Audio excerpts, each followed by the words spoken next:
1970s to 2000s, their sales were dwindling. Then through the marketing of no marketing, they turned their brand around. In 1844, German immigrant Jacob Pabst and his sons established the Empire Brewery in Milwaukee, Wisconsin, and produced 300 barrels of Best Select lager in their first year. In 1860, Jacob's son-in-law, Frederick Pabst, bought a partnership stake in the brewery and changed the name of the company to Pabst Select. Frederick became president of the company in 1872.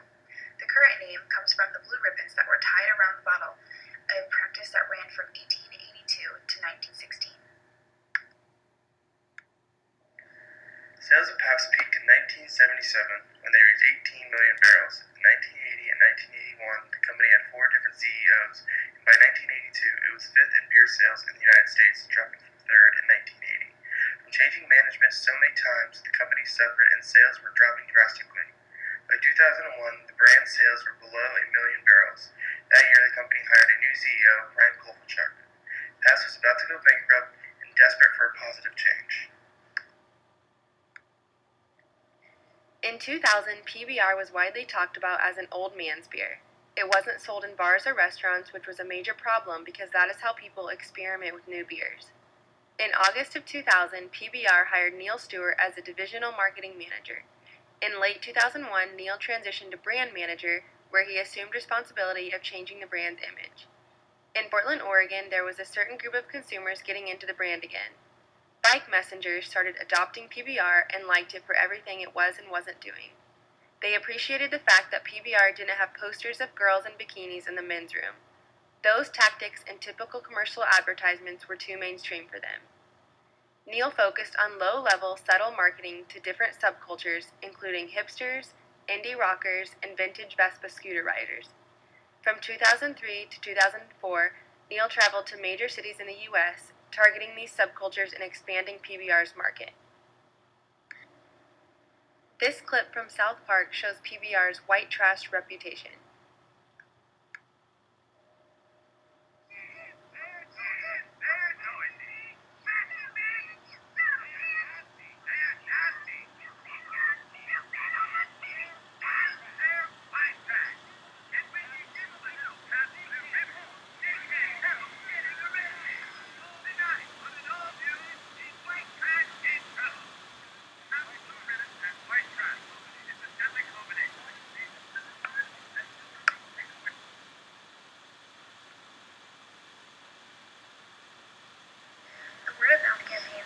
Sponsoring a bike messenger race in Portland, Oregon. The race was more of a pub crawl weekend, lots of people getting together, drinking, and riding their bikes around town. Bike messengers from other cities started contacting PBR to sponsor their events.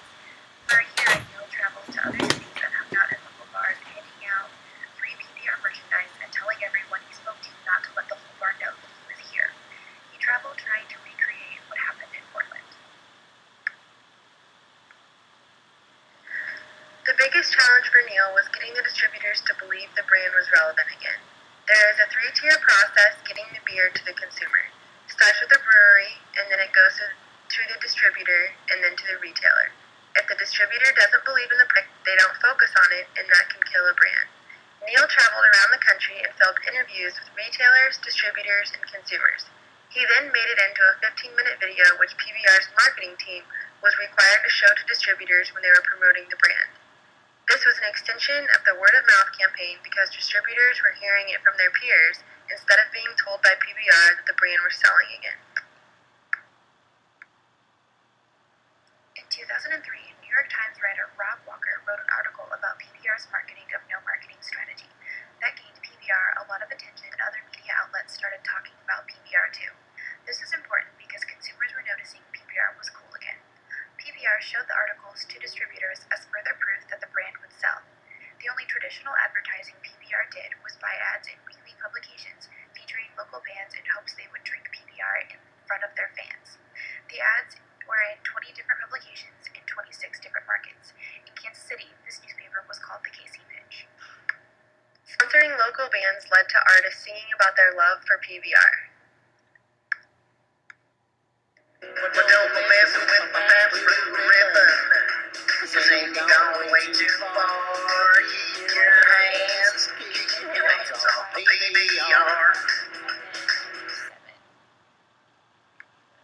In 2010, Dean Metropolis bought the company for a reported $250 million. Dean also bought Hostess when the company went bankrupt, bringing back the Twinkie.